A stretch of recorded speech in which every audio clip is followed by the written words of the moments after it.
I want to thank the Atlantic Council for hosting us today, especially Ambassador Yade. It's a tremendous honor to kick off a discussion with such an incredible group of experts.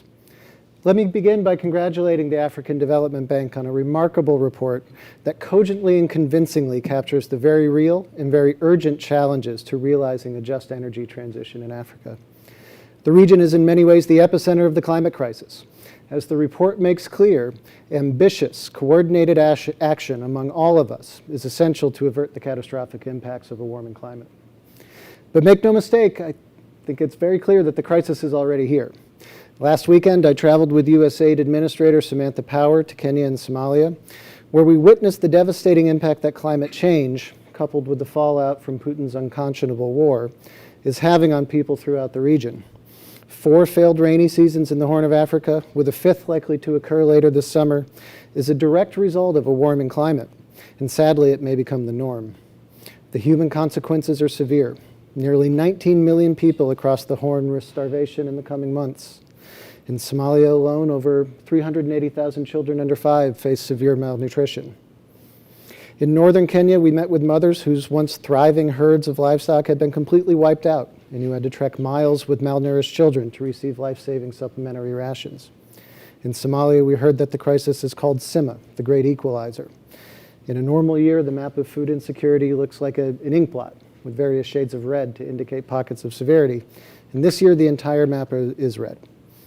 The people of Kenya and Somalia are the least responsible for climate change, but unfortunately, they are the ones that are bearing its brunt. I'll be the first to acknowledge that humanitarian aid is not the answer, but it is critical in an emergency of this magnitude. Thanks to the generosity of the U.S. Congress, USAID has committed over $3.5 billion to the World Food Program this year, including over $1.3 billion to address the food security crisis caused by climate change in the Horn. China, on the other hand, has given just $3 million to WFP. And I think this brings up an important but often overlooked point in the climate justice discussion, that the world's major emitters must do more to address the immediate human impacts of a rapidly warming climate. Earlier this year, Administrator Power signed a bold new climate strategy for USAID. The thrust of the strategy is very simple. We will seek to build locally appropriate climate resilience and adaptation strategies while quickly aiming to reduce greenhouse gas emissions. Africa is the least electrified continent in the world, but it has the fastest growing population. It is imperative that people across Africa have the energy necessary to continue to develop economically and provide their people with improved livelihoods and well-being. African nations will chart their own course based on their own resources, needs, and comparative advantages, and USAID will be a committed partner in that effort. But the challenges of reducing emissions, increasing energy production, and providing jobs should not, at least in our opinion, be seen as mutually exclusive. We believe that, in fact, they are mutually reinforcing. Solar, wind, geothermal, and hydropower represent a critical part of the continent's energy future, as well as a growing sector for critically needed jobs. In fact, USAID partners have found that the job creation potential of wind and solar is more than double that of oil, gas, and coal. Our Power Africa initiative is at the forefront of these efforts, supporting a clean energy pathway for African nations through the transformation of electric grids and distributed renewable energy markets. Currently, Power Africa is working towards an ambitious 50% increase in renewable energy sources on electric grids by 2030, while doubling its efforts to bring new energy access to people across the continent. We are committed to ensuring that our African partners have the ability and resources to develop the foundation for a sustainable and low-carbon economy that provides ample energy for growth. And for those countries that choose to double down on fossil fuel extraction, we will work hard to ensure that the proceeds are used for real development impacts, including investments in reducing energy poverty, as well as expanding economic opportunity and the delivery of critical social services, instead of just lining the pockets of a small number of political elite. It is essential for African countries and communities to adapt and prepare for climate change, as the crisis in the Horn of Africa so starkly demonstrates. But while the challenges are enormous, we see plenty of reasons to be optimistic. sustained investments in adaptation and mitigation through renewable energy and climate-smart land use practices will help provide a pathway for African countries to develop in innovative ways, building a more just and equitable future for people across the continent. Thank you very much. I look forward to the discussion. Good morning, everybody. It's a great joy to be here with our friends from the Atlantic Council. We commend the work you're doing. Thank you, Ambassador Yade, for what you're doing and your excellent team. And my goodness me, what an important time to think big about Africa.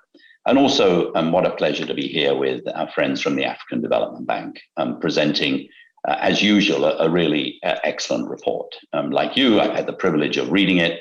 I agree with it, and it lays out so beautifully this sobering time for Africa in particular, but actually for the whole world. A slowing world economy, the perfect storm, if you like, of rising food prices, rising energy prices, rising interest rates, shocking increases in the impacts of climate change, a great vulnerability at a time when international resources are not what they need to be. If you think about it, just 8 months ago in Glasgow, we met at COP26, and there was a real spirit actually of hope then. There was a real belief that actually that $130 trillion of assets under management committed to net zero were actually going to come into play. And we still need to work hard to make that happen. But actually, Africa is not benefiting from that for a whole range of reasons. So these are difficult times. At the same time, we're seeing more innovation in Africa than we've ever seen before. We see incredible entrepreneurship. We see some governments taking really bold measures. And we've got COP27 coming, which gives us an incredible opportunity to really think big about Africa. And we need to make this Africa's COP. And I think what the Atlantic Council is trying to do and what the African Bank is trying to do is exceedingly important. Let me say you from the standpoint of philanthropy. I have the privilege of managing the Bezos Earth Fund, which is a $10 billion grant fund to be dispersed this decisive decade. And for us, Africa is an extremely important focus. And we want to, together with other philanthropies, play a role much bigger than philanthropy has traditionally played in Africa in the lead up to COP27. Like you, we are in the market for big ideas. When the world is in crisis and when a continent has the challenges that Africa now has, we need bigger ideas, quite frankly. We have a political opening to have those big ideas. So let's just sort of briefly think about some of those that we're keen to engage in, and I think you are also involved in. But there are others too. I mean, one would be, for example, landscape restoration in Africa. 100 million hectares need to be restored in Africa this decade. There aren't many win-win-win opportunities in the world. This is one of them. Taking carbon up in the sky, which is actually ruining economies, killing people, bringing it down to earth in the form of trees and bushes and crops and soils, where it brings resilience and life and vitality. My goodness me, who wouldn't want to do it? Incredible research done in Africa as to what it would take to get this to happen. Lots of money standing on the sidelines, both within Africa, but also outside Africa. Private money, philanthropic money, official money, but we don't quite know how to make it work. It's not quite adding up. We don't know how to intermediate the money down to the thousands of outstandingly skilled implementers on the ground in Africa. Why don't we think big? Why don't we work together to make that, to put a $2 billion package together for restoration in Africa? And how great the African Development Bank is doing, leading a lot of work on the Great Green Wall, which of course is part of that. And it needs to inspire the other 33 African nations that are committed to now restore 130 million hectares. So that's just one idea. Staying with the theme of forests, there are 3 great tropical forest areas in the world. The Congo Basin is the most important of all. The Congo Basin sequesters more than the Amazon and the Asian tropical forests combined, but it is under massive threat. The tropical forest in Indonesia is now emitting in net terms. carbon. The tropical forest in Brazil is just on the tipping point. Tropical forest in the Congo Basin is still soundly sucking in carbon. That needs to be compensated. Last week, I was in Gabon, country the size of France, only 2.5 million people live there, 88% still forested. The average Gabonese has a net carbon emission of minus 50 tons per year. There need to be some deals done here through macro carbon markets. We need to be thinking much bigger. We work closely with something called Project Leaf, $1.5 billion of corporate money that's willing to come in to compensate for the both restoration, but especially forest protection. We need to think big as we head towards COP27. We would like to do it with you. On energy, obviously a hugely important issue and terrific analysis in the African report that we're about to have a presentation of. Why is it that African entrepreneurs and investors have to pay 35% more to import the components of renewable energy than they do in other parts of the world? Why does it cost 3 times as much for lithium battery imports as it would elsewhere? Well, we know why. It's a very fragmented market, no standards set. Why don't we think big about this? Why don't we think, let's have an ambition to bring the price down to where it is elsewhere? That would hugely benefit. We're a founding member together with Rockefeller Foundation and IKEA of the Global Energy Alliance for People and Planet. The African Bank is a key member of that, so to USAID, so to US DFC. Why don't we make that a goal? Aggregating procurement, setting standards, doing deals with the government of Nigeria that's very keen to make progress on this. And then let's do it in another 20 countries. So too, energy access, my goodness me, take a country like DFC, the Democratic Republic of Congo. We need to work much more creatively, much bigger. So for example, take the idea of metro grids. Metro grids are bigger than mini grids, but they're not nationwide networks, so to speak. So like 5 to 10,000 people. At the moment, there are about 3 or 4 that are being produced. Let's go for 20. The Global Energy Alliance for People and Planet is keen. If we think bigger, if we think bolder, we can then have a relationship with the head of state, with the key policymakers, with the international donors. And my goodness me, why don't we, if we did it together, we're all doing our incremental siloed approaches at the moment. So too, we have signs of real hope on the energy transition.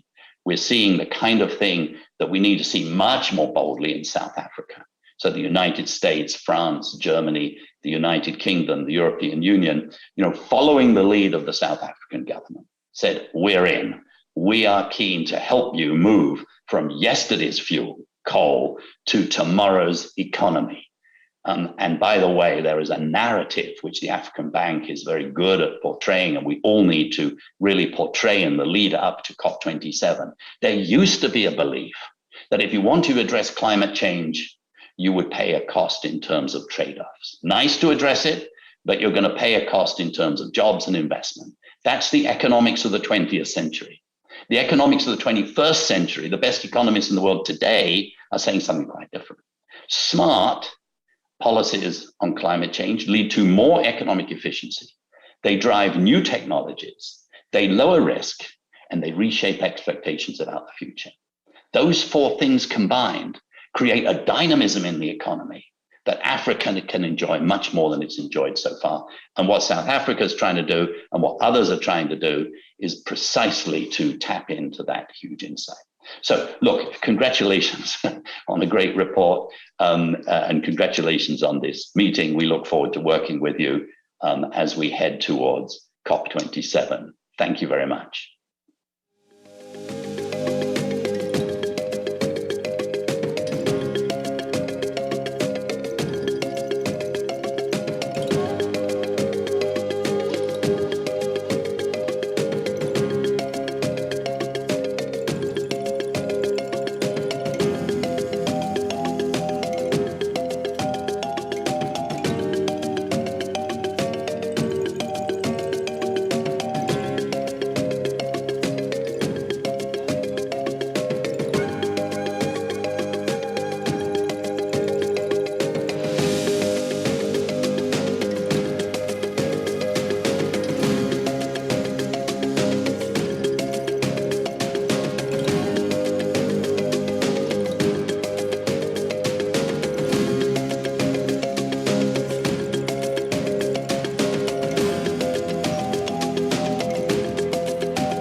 Good.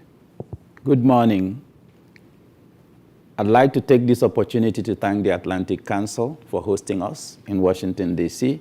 Thank all the stakeholders that are joining in this event virtually and physically. Today, I'll speak briefly within 15 minutes on a report on supporting climate resilience and a just energy transition in Africa, which is the African Economic Outlook Report 2022. The report is structured in 3 chapters. The first one looking at Africa's economic performance and outlook in the short to medium term.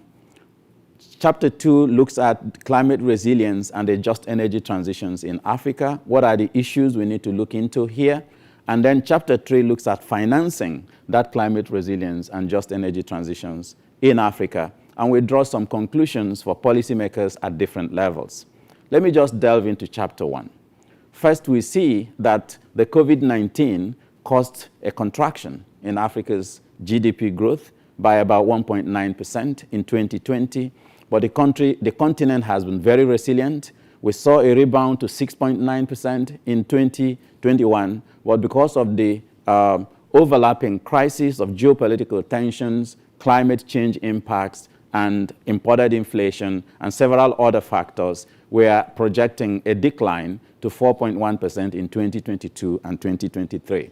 Now, there are several factors that drive this growth and these projections, but we also see a differentiation according to the different regions of the continent. Let me just talk briefly about Eastern Africa, which I'm trying to look into deeply because that was the only region on the continent that did not see a contraction in their GDP growth in 2020 because of COVID-19. Again, the structure of the economy, the policies that has been implemented, and so on. But the beautiful thing here is that if you look at Southern Africa that had the highest depression because of COVID-19, up to 6%, we have seen positive rebound all across Africa. So the economies of the continent has, as always, been very resilient.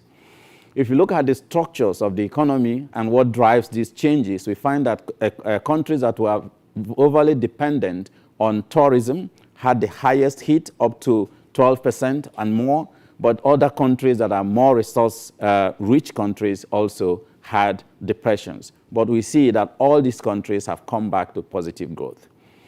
But if you look at the macroeconomic fundamentals, we still have 2 major crises that we need to keep watching and working on. One is the rising debt vulnerabilities on the continent. And I have to make the point that debt vulnerabilities was not created by COVID-19 or the Russia-Ukraine war. It's also governance issues, public finance management issues, and several structural reforms that African governments need to address. But also the structure of the global economy in terms of financial flows into the continent that also needs to, we need also to pay attention to. Another crisis that we're looking at here is the issue about the inflationary pressures on the continent, but this is also not restricted just to the continent.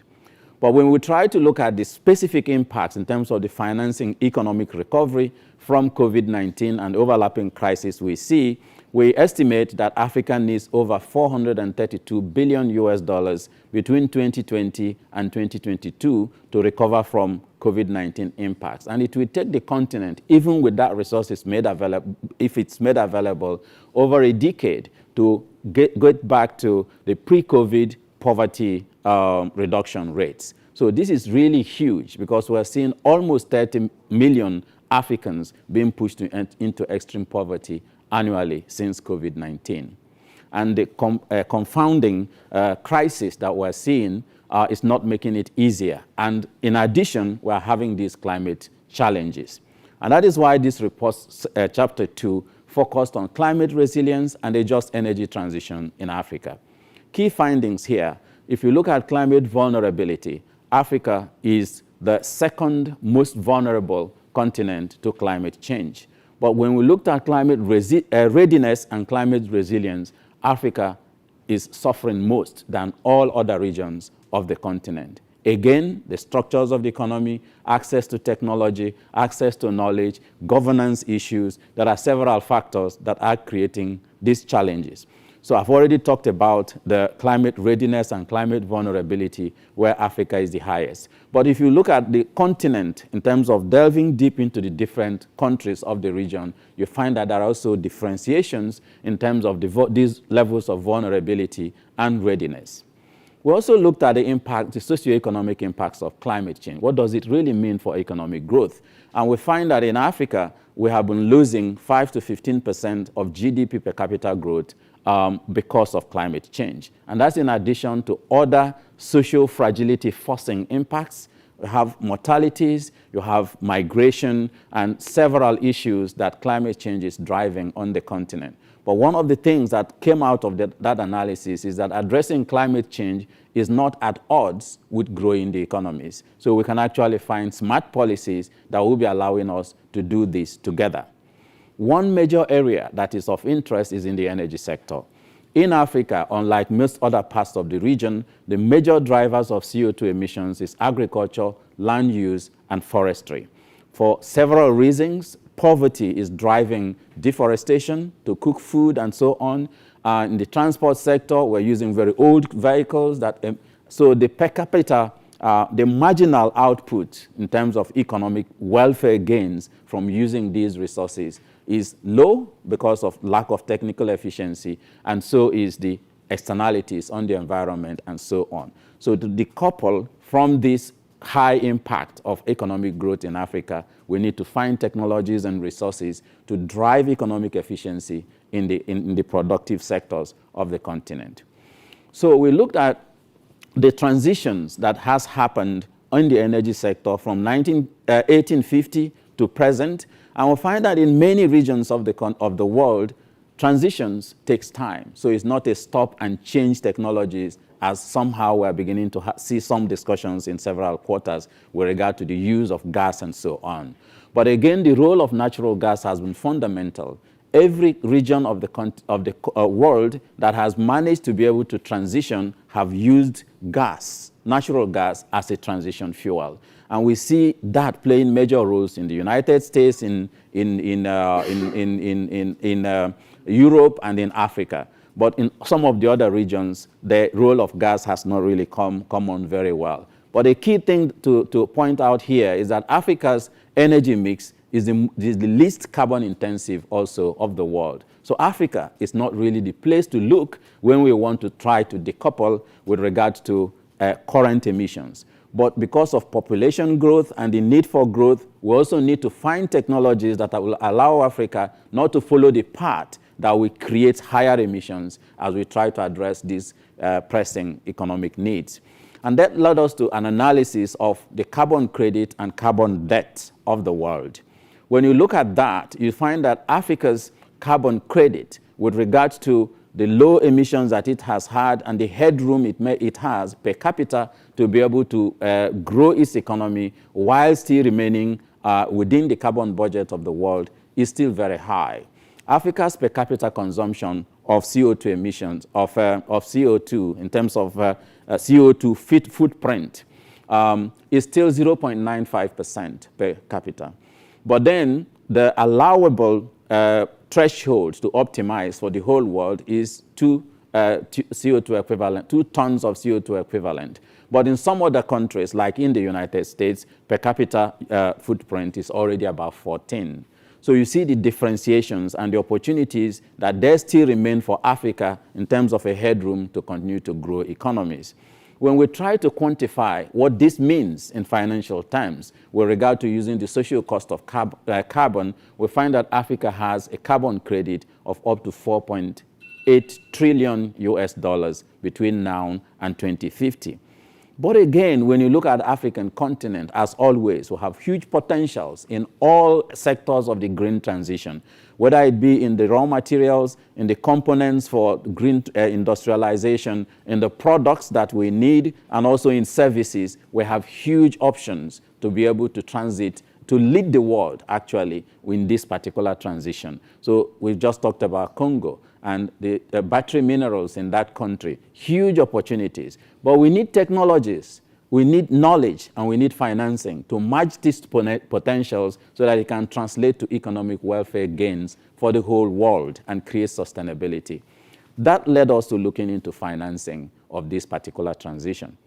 Some of the things that we found out that was a bit befuddling to me is that climate finance architecture is currently structured against modeling the global financing architecture. It is therefore very complicated, very loosely defined, so many financing options can easily be classed as climate finance. And that includes ODA, which was supposed to drive poverty reduction. And that also then creates trade-offs between different policy goals. We need to keep in mind that we don't need to only address climate change, we also have poverty, we have all the 17 SDG goals to address. So we need to manage the trade-offs within all these goals as well. And then climate flows, in terms of climate finance flows, is not going to countries that have higher vulnerabilities to climate change. So for me, that's also a form of misallocation of resources that we need to look into. And then that brought us to looking at what does it take for Africa to meet its own share of addressing the COP21 agreement, which we're all celebrating. And we find that Africa, to address its NDCs, nationally determined contributions, it will take about $1.6 trillion US between now and 2030. So, but Africa is still just receiving about 18.3 billion US dollars annually. So that leaves an annual financing gap of over 108 billion US dollars for Africa alone. Keep in mind that the Global Convention is talking about 100 billion for the whole of the developing world, and we have not yet met that. If you look at the clear definition of climate finance, the figures are even smaller.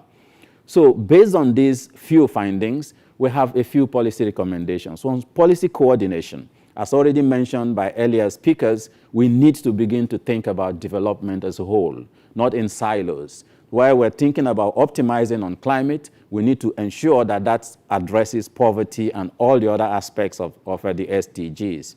We need to build and strengthen regional value chains in Africa and in all the other regions to reduce the carbon footprints of products, because even solar panels in Africa have high carbon footprint and high costs because of where they are produced and shipped to Africa, and so on and so forth. We need to scale investments in renewable energy and other distributed energy systems. We have huge opportunities. For me, this is a clear competitive advantage in the global market for the African countries. We need to scale investment in that area. It's win-win-win for everyone if we invest in those.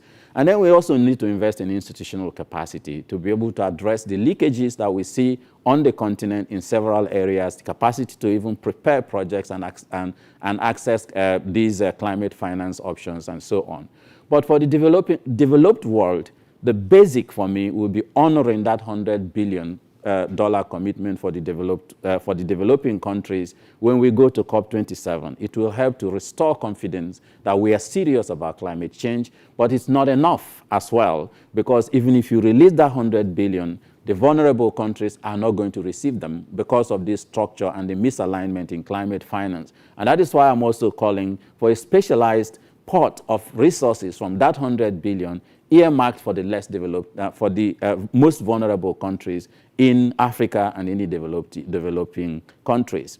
We also need to expand and deepen several innovative financing options, the blue bond, the carbon market, sustainability-linked bonds, loans, and so on. There are several innovations that are already there in the market, but are just at their neophyte stages. We need to really scale that. Increased concessional financing for Africa and the developing world is very significant, because the more they are accessing the Eurobond markets, it creates another conundrum with regard to that debt sustainability challenges that I've already talked about. Final conclusions for me.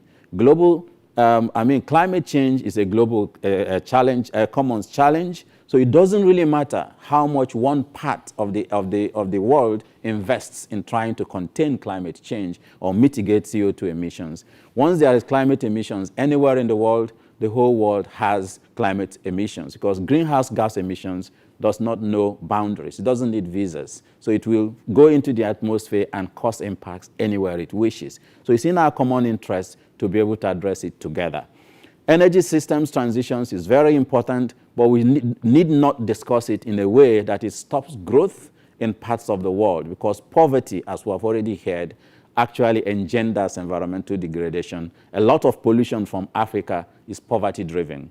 Deforestation, using old vehicles that, per mileage of travel, you emit huge emissions, and so on and so forth. So we need to make sure that the technologies are adequate for energy transitions, that are adequate, that are cost optimal, and they are also viable for economic growth and sustainable development. Finally, we need decentralized renewable energy, as we talked about, and let's keep in mind the huge amounts that Africa needs to implement NDCs, $1.6 trillion US. The agreement in COP21 was on the condition that 80% of these resources will come from global public finance. And at the moment, what is coming is like 1/10 of what is required. And if Africa does not achieve its NDCs, the world will not achieve the global climate action. Closing words for me. I know people will think this is difficult, huge amounts of resources, we have fiscal challenges everywhere, and I just want to quote Einstein: in the middle of these difficulties lie opportunities for innovation. Let's think together, think big, act big, and save the planet. We cannot use an old map to explore a new world. That's again coming from Einstein. So we really need to rethink what we are doing, who we are, how we approach development. The current development paradigm, the financing architecture we have, structured in the 1940s in the post-war era, has served us so well, but it's time to rethink it and see how we can flow resources to where it's needed. And finally, I quote Els Oyen, a Norwegian scholar, that in any form of trying to solve a social problem, we have to accept that there must be redistribution of resources. Social capital, political capital, financial capital, we need to ensure that that redistribution happens in a way that leads to sustainable outcomes for all of us. Thank you very much. Thank you, Dr. Rama. You've really made my job as moderator today easy for really setting the stage on what we're going to discuss with the panel today. My name's Aubrey Ruby, and I'm a senior fellow here at the Africa Center at the Atlantic Council. And it's my pleasure to have this conversation and to keep in mind the realities that Dr. Urama has laid out for us and that Andrew Steer mentioned. He really did mention it was a sobering time to have this discussion. And we recently hosted the Vice President of Nigeria, Vice President Osinbajo, and he reminded us that Africa is unique in having a conversation on climate because there's a dual imperative. One, of course, to become more climate resilient and to grow greener, but to reduce poverty as well. And sometimes those things have to be balanced in the discussion. So I'm joined in studio today by Jeff Krilla, the Vice President for Global Public Policy at Cosmos, and by Queen Quinn, the founding partner of Kupanda Capital, and virtually by good friend Ian Adams, who's the CEO of AFC Capital Partners, coming in from Nigeria, and then Anthony Simpasa, who's the acting manager of macroeconomic policy at the African Development Bank. So welcome all. And I really want to start out by hearing where you sit and what your organization is doing to really contribute to the just transition. So Ian, maybe we'll start with you and talk about AFC Capital Partners and how you're trying to close the financing gap around getting more investment into green projects. Okay, thank you so much, Audrey. I hope you can hear me. We can hear you loud and well. Okay, perfect. Thank you so much, Audrey, for inviting me to this session. Okay, sorry about that. So Africa Finance Corporation was started 15 years ago with the objective of solving Africa's critical issues using African capital and using African talent. So in the last 15 years, AFC has been at the forefront of closing, one, the infrastructure gap, also supporting the vast natural resources that the continent have. And in addition to that, also looking at ways to power Africa.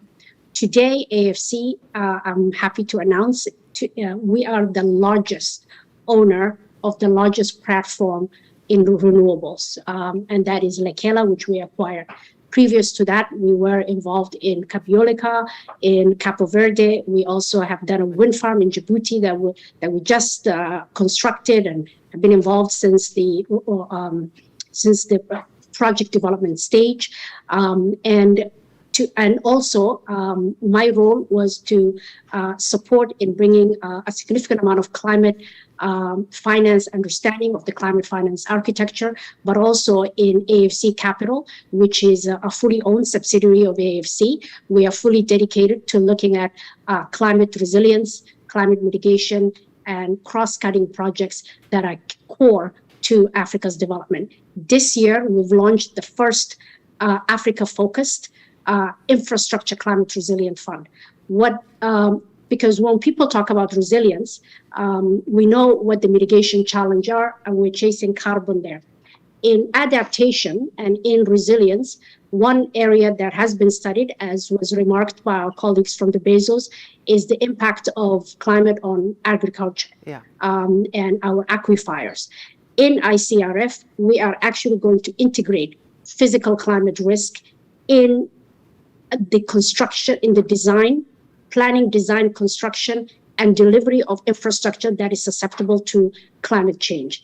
As our colleague Rama has said, we are the least polluting, the least emitter, but emissions have no borders. So we do suffer the significant consequences of climate change. Yep. And you can see this from significant drought that has a strong impact on physical infrastructure, even solar panels, even wind panels, also on transmission lines. We also are seeing significant amount of the warming has caused significant amount of changes in the in sea rises. We're seeing severe rain, severe flooding, and this is affecting all around the world. So this is one solution that we have brought to the market. We have developed this project using scientific data, looking at vulnerability, where the assets are, sector by sector. Transport and power are key. And in general, one of the things that I think is so critical about what AFC is doing is, you know, when you talk about green infrastructure and building green infrastructure, you're talking about greenfield projects. And so that's really critical to do this project development work and the scoping and the kind of scientific thinking about where the projects go. So I want to bring in Queen, because I know Kupanda has been, through Nithio and other platforms, a leader in renewable energy, perhaps mentioning the metro grids that Dr. Yarama mentioned, you know, looking at how to do and finance some greenfield or new projects in the region. Yeah, thank you, Aubrey. Thank you to you and the Atlantic Council for hosting this really important discussion. At Kupanda, we are a business building platform, so we focus on building impactful companies, and Nithio is one of the companies that we co-founded alongside the CEO, Kate Steele. And the impetus for creating Nithio actually comes from our experience having worked at the African Development Bank, and now hearing this report, and Professor Arama really articulated the challenges so well. And the report goes into details around the challenges, the structural challenges that exist in the space around the weak coordination for climate finance, the lack of transparency, the lack of standardization. And part of what we also saw is that if you have 600 million Africans who don't have access to clean energy, how can you ensure that that capital is going to reach people who are most vulnerable? And so with Nithio, we saw that we had a comparative advantage with data. Can we leverage geospatial data in a way to actually target that finance, target capital, whether it's concessional or non-concessional, to reach people, and doing it in a way that really provides an understanding of household credit risk? We do believe, and we have conviction, that part of the rate limiting factor for capital to be able to flow efficiently in this space is that you have investors, whether they are donors, DFIs, institutional investors on the private sector side, who really have a need to understand how that capital would be deployed and what is the risk around it. So we start to look at other behavioral characteristics that are indicative of ability to pay. Yeah, that's one of the reasons why so much capital sits on the sidelines, right? And you have a lot of dry powder sitting in large private equity funds, and then you have trillions sitting in pension funds looking for return in a previously low yield environment, but interest rates are going up. And you need to be able to find ways to release that. And we know that Africans, they're already paying 43 cents a kilowatt hour, say in Nigeria, where there's 60 million generators. So they're paying for power. So it's a question of where to put the renewable energy so that they can pay. And so you're using data to do that. So Nithyo is building and financing mini grids, or what are your focus? Essentially focused on distributed energy.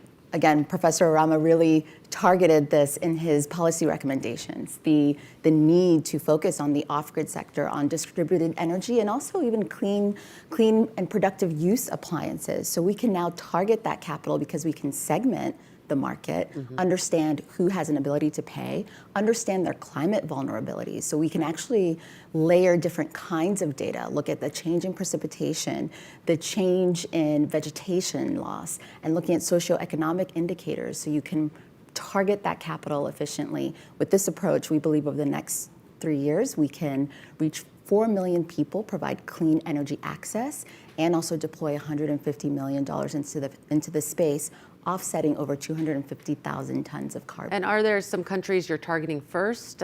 Which, where have you been active? Yeah, we're prioritizing the markets that have the largest, off-grid populations and who are the most vulnerable. Obviously, Nigeria is a priority, Uganda, Kenya, but our approach is Pan-African, but these are the markets where we believe the challenge is most acute.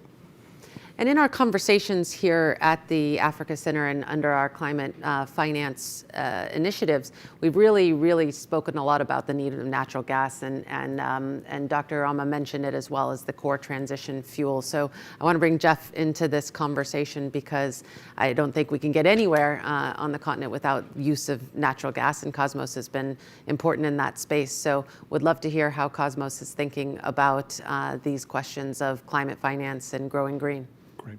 Absolutely. And thank you, Aubrey, and to the Atlantic Council for hosting this important discussion. Thank you, too, especially for the African Development Bank and their impactful report, which I think is going to be not only interesting for our discussion, but going forward in our future discussions with governments and within the private sector. Cosmos Energy is mostly known for having discovered and developed the Jubilee field in Ghana. But most recently, as Aubrey had mentioned, we discovered a massive natural gas field off the coast of Senegal and Mauritania. And now we're living in very historic times. We see that European energy security priorities are harmonized nicely with the just energy transition in Africa. And fields like ours off the coast of Mauritania and Senegal are getting noticed by European countries, European governments. And what we're doing now as a company is trying to educate those governments, whether it's Brussels, Berlin, or even here in Washington, D.C., whether it's the banks or the U.S. government, educate them on the great capabilities in Africa, how fields like in Senegal, Mauritania could provide energy security in Europe. But most importantly, or I'd say equally importantly, we need to make sure that that fuel also can power African markets. Yeah. And that's where we need to see more investment in African infrastructure. So it's an exciting time. We saw Chancellor Scholz from Germany back in May visit Senegal and commit to supporting Senegalese infrastructure around natural gas. We need to see more of that. We need to see significant resources applied to that. And with that, that natural gas can provide that transition fuel leading to the renewables. But in that sense, the war in Ukraine, I think, has helped change the conversation. I mean, the Germans know very well the issues that they're facing and the importance of natural gas in their energy security. And, prior to the war in Ukraine, you saw a lot of countries, traditional donor countries, being reluctant to talk about actively financing natural gas. They were all saying, well, listen, we won't block it, but to speak about actively financing it, and maybe we're at a shift. So I see, Anthony, you nodding your head on that. Do you think the war in Ukraine has kind of changed this conversation? And will we see more investment into natural gas infrastructure? Well, thanks for having us again, and thanks to Kevin for a very beautiful presentation.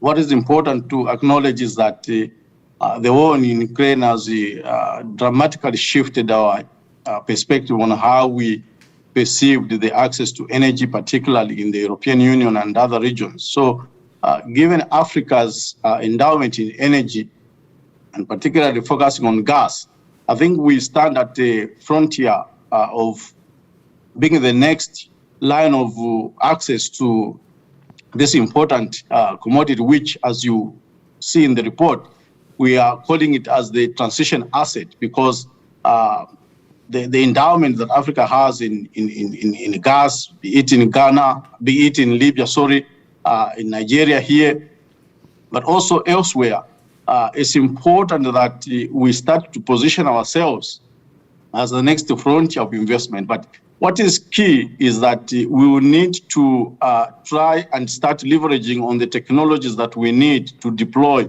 in order to be able to tap into this abundant resource that we have.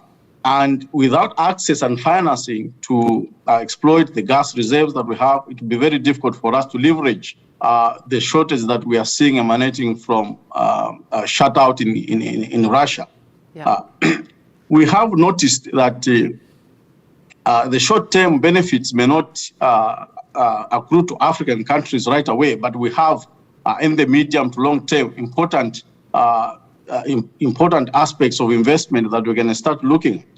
And we continue to explore opportunities in terms of policy, be it at the country level, but also regionally, in order to be able to create those opportunities that will attract investments in our gas reserves. But what is also important is that we need stability, political stability. What we see in Libya, for instance, will not bode well even if we had the reserves. There would not be investment flowing into that country in any case.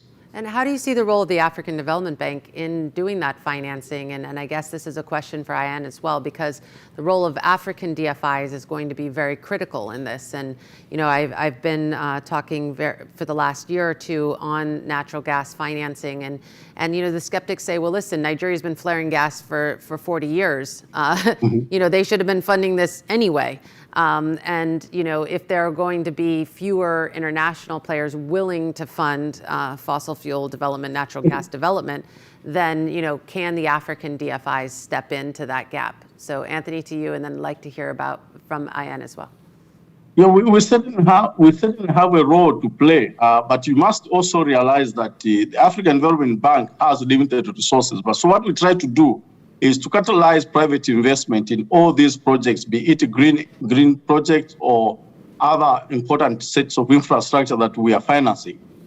And we have, in recent years, been focusing and mainstreaming climate change in all the infrastructure projects that we have undertaken. Last year alone, there was an accumulation approval of about $2.5 billion in climate-related infrastructure, 67% of which is allocated to adaptation projects. So if we focus exclusively on gas, I think that we need to start looking at catalyzing private investment. That is key. But we also speak very clear to African governments on the importance of putting in place proper regulatory policies that will help stabilize the market, that will help keep the returns positive, and also create that stability in the policy space.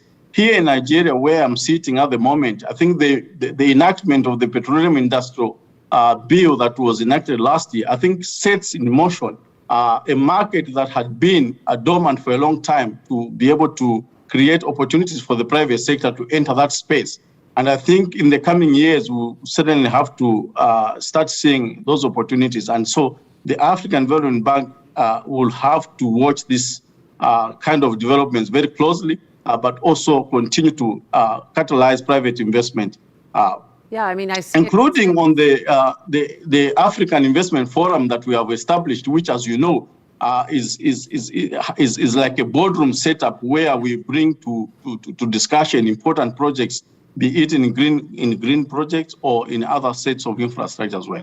Yeah, we were pleased to work with AIF last year doing a run-up to some of their events. And I've never seen such a consensus that exists among African leadership, East-West, from Zambia to Uganda to Nigeria on issues of financing natural gas. The question is, you do talk about 2.5 billion, but that's a drop in the bucket compared to the deficit that Dr. Yarama was mentioning. And that deficit on climate finance goes on top of the infrastructure deficit. And clearly there's a Venn diagram where they overlap, but we're talking billions missing annually. So everyone talks about being catalytic, but Ayan, do you have any specific examples of where African DFIs truly have been catalytic in bringing outside institutional investors into the continent? So I think, two points. I think I want to get back on the issue of gas as well. I think African institutions have been very creative in mobilizing significant amount of financing in the debt side. I think we are quite active with the green bonds. I think institutions like AFDB, ourselves, that are institutional quality and rated, we are able to structure very creative structures and attract the debt market. I think we still have a long way to go to mobilize significant amount of capital on the risk side, and that's the equity. So this is an area that we need to have de-risking structures that are specific for Africa risk. The reality is money is still sitting on the side, but there are institutions like ourselves that have been very creative in structuring highly commercially viable projects. For example, in Gabon, we were able to invest in the manganese. We also created a sustainable timber project. We replanted, so it's one of the first sustainable timber and furniture producer for the European market, which is a net zero. And in addition to that, we build a port and we build all the transport infrastructure that links it, and supported in creating avenues that are low cost. So to me, the issue of gas has to be looked at from what I would say 3 paradigms. One is this the most affordable source of energy? Mm-hmm. What is the country's emission profile, and what would be the impact on the climate? And then finally, the sustainability of the financial structure. Yep. I really want to say one example about this. So in the context of Egypt and South Africa, who are accounting for 50% of the Africa's emissions, it doesn't make sense for us. We will continue to do more renewable to support that. Yep. So, but if it's a small country that has no resource, no access to climate finance, and they have significant abundant natural resources that are going to give them 5 cents per kilowatt, we will look at the gas project. So I think there's no one thing that fits all. In Namibia, they are looking at hydrogen. I was just there, and yes, I just came back yesterday, where they are making significant amount of headway with the support of Germany to look at hydrogen. It's an expensive component, but I remember, because I was an early investor in the climate space, I was working in India looking at climate projects there when solar was 2 times more than imported oil. So the technology, we cannot forget, technology will continue to bring down the prices. Yep. And we need to also look at that. And then finally, we are very interested in import substitution, because when you count Africa's emissions profile, and Africa has all the transitional metals, we should not be importing lithium, nickel, or cobalt. We have it. It leaves us, goes to China, gets processed. And remember, shipping industry is the 2nd largest emitter.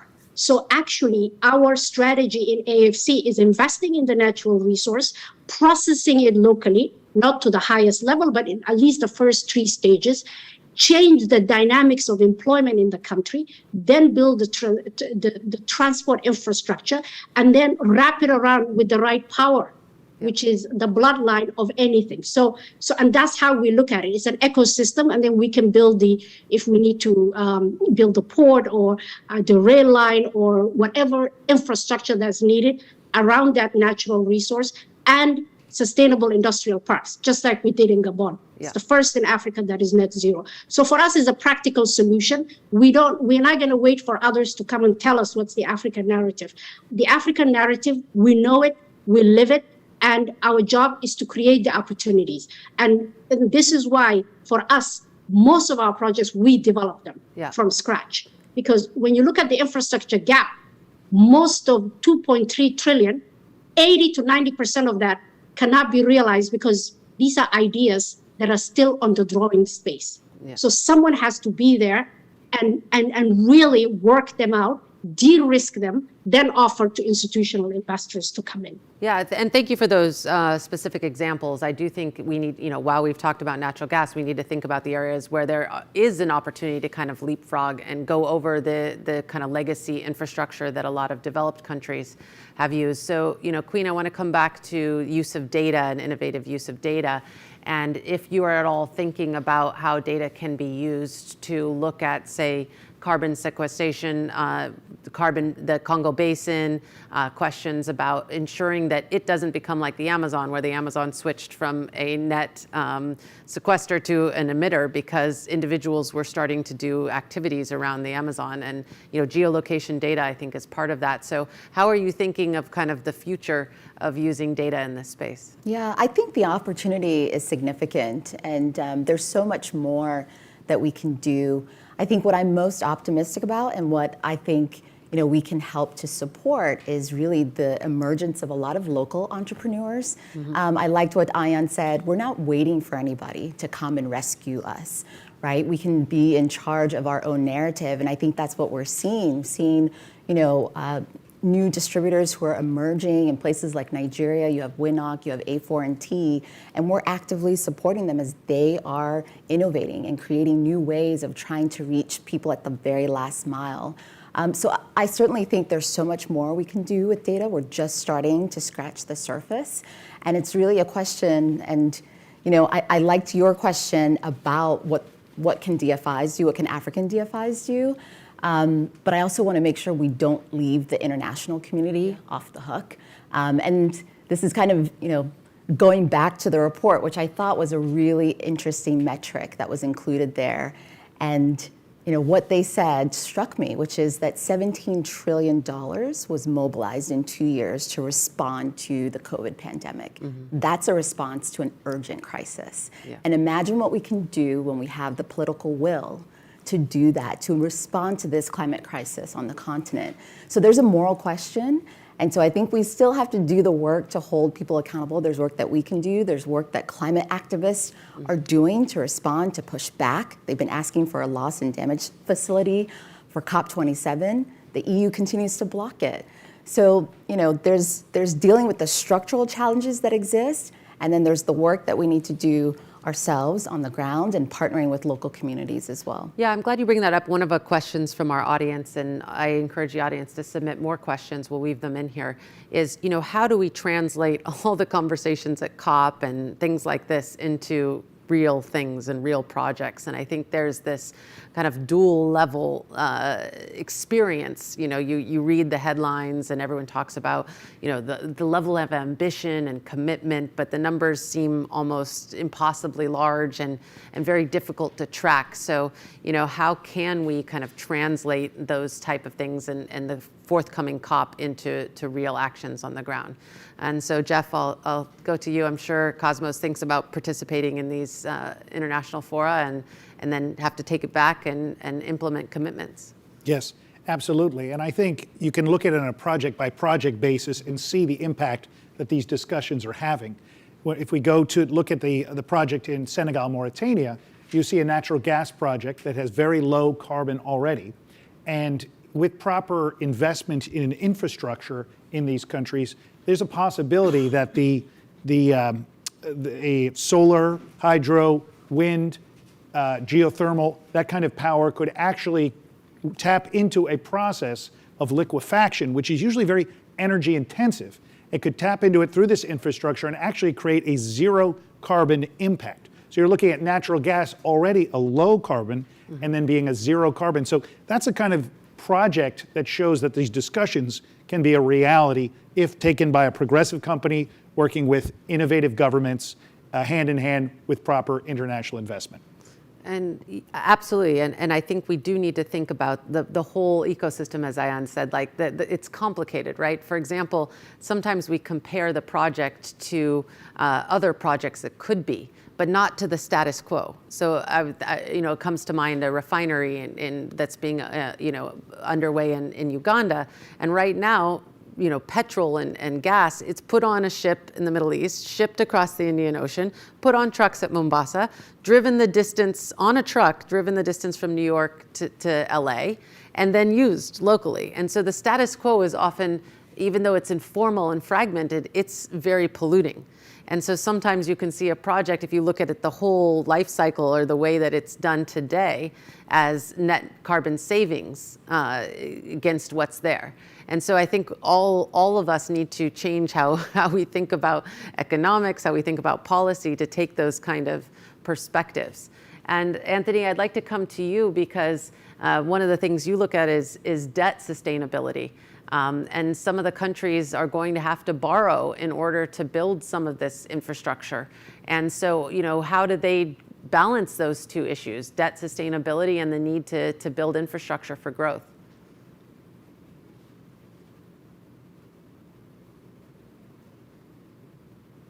Anthony, I think we can't hear you. Yeah, sorry, my mic was mute. I'm saying that this is one thing that we've highlighted in the report, that even with the rising debt issues in Africa, but there is also an opportunity for African governments to try and exploit the use of this debt. And the focus really for us is it's increasingly becoming important that unless this debt is channeled towards productive investments, both in green technologies, but also in other forms of infrastructure, roads that have a climate proofing embedded in them, in hydropower stations, but also in solar projects, including, for instance, participation in our Desert to Power project in the Sahel. Will help to unlock that potential that Africa has, both in terms of sustainability, but also making sure that the debt that is contracted remains sustainable over the long term. What is important is that the debt that is contracted must be able to generate sufficient growth and revenue streams that will be able to repay its own debt, rather than channel them in projects that do not have any significant bearing on growth, and improving the efficiency of these investments is key. That means that we need to improve our public financial management systems and make sure that our debt management strategies are also consistent with the investment strategies that we're promoting. But let me come back also to one issue that you raised on how the bank can continue to facilitate and catalyze private investment. I think the deployment of risk guarantees and also the challenge of making sure that the private sector has the confidence in African countries is very key. And the bank, as Africa's premier institution, we stand in the gap between investors and African governments, because we operate like basically a guarantor. Both in terms of policy, but also in terms of de-risking some of the risks that the investors see in African governments. And our participation in some of the most fragile environments helps to create that cushion that these countries need for investors to be able to have confidence that they can invest in these countries, knowing fully well that the African Development Bank is supporting some of this policy space. And indeed, like Ayan said, we need to be championing the African narrative ourselves. We will not need anyone to come and stand for us, to speak for us. And that's why we see the COP27 as an important platform for us to raise the voice of African countries. And this report is championing that voice, is basically the first step towards creating that voice that we need to advance at the COP27. So we'll continue to play this role and make sure that all the instruments that the bank has at its disposal are channeled to ensure that we de-risk investment in African green projects. Yeah, that de-risking role is critical. Even your credit rating, being able to kind of bridge the gap between countries that don't have as stellar of a credit rating as the African Development Bank. And I think it's the work in between COPs that really matter. But the world goes around on symmetry and false deadlines to drive action. And so I would love to kind of end on two things as we go around here. One, kind of what is giving you optimism right now? What are you excited about? Because these topics can be very, very challenging. And two, what would you like to see happen at COP? So Ayan, we'll start with you. Okay. No, I think we laid out some recommendation in a white paper that we issued earlier this year, which is Africa's roadmap to COP 27, where we have done an extensive research. We want for us is that it's the issue of emission has to be segmented. The biggest bang on the buck for transition in Africa is really conservation of our forests. Yep. It's also about localizing manufacturing. Also, that needs to be center at the stage. And quickly, I want to come back to that because today, for us to be on the path to 1.5 degree, we are at 1.2. We still need to take out of the atmosphere close to 10 trillion worth of carbon that is going to put us in a path to 2 or 3%. 40% of that should come from land. And we have this challenge. I like what my other colleague is doing, the distributed solutions for cooking, because we are depleting our forests because we need charcoal, the wood for cooking or agriculture, as AFDB reports highly outlines that. We also believe that we need to build resilience. We already are suffering the impacts of climate change. You can see it. Look at what happened in Mozambique. Look at the Durban port. And this is why our product, the Infrastructure Climate Resilience Fund, looks at this particular area. How do we climate-proof Africa's infrastructure? Already we have a deficit, but we need to prove what we have.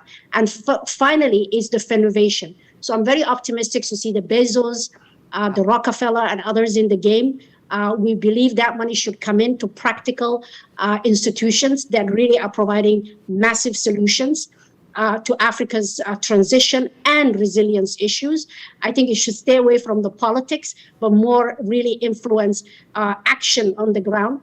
We believe we are one of those institutions. So that makes me very optimistic. Thank you. Yeah, I don't know. We're sitting in Washington today. It's difficult to stay away from politics, indeed. But Jeff, what do you would like to see from COP, or what's making you excited? Well, the alignment between energy needs, energy security in Europe, and the just energy transition in Africa is unprecedented. Yeah. And we need to take advantage of it. And there's no better time to have COP27 be in Africa. My friends in Africa are calling it the Africa COP. Yeah. And with the eyes of the world on Africa right now, and appropriate investment and COP coming up, that combination has me very excited. Great. And Queen, I mean, you see so many new technologies and applications of technologies. Like, what has you optimistic these days? Yeah, it's, technology is really at the heart of what we do in data. But I have to say I'm heartened by what I see in local communities and what people are doing to change the narrative away from just a focus on reducing emissions, but also focusing on the things that the continent needs in order to develop, and the need for clean energy access, universal energy access. I'm heartened to see that when you talk about initiatives like the Africa Green Wall and initiatives to diversify and localize the supply chain. Those are really important. And we want to see action on that $100 billion. That is important, and we've got to walk away with something tangible.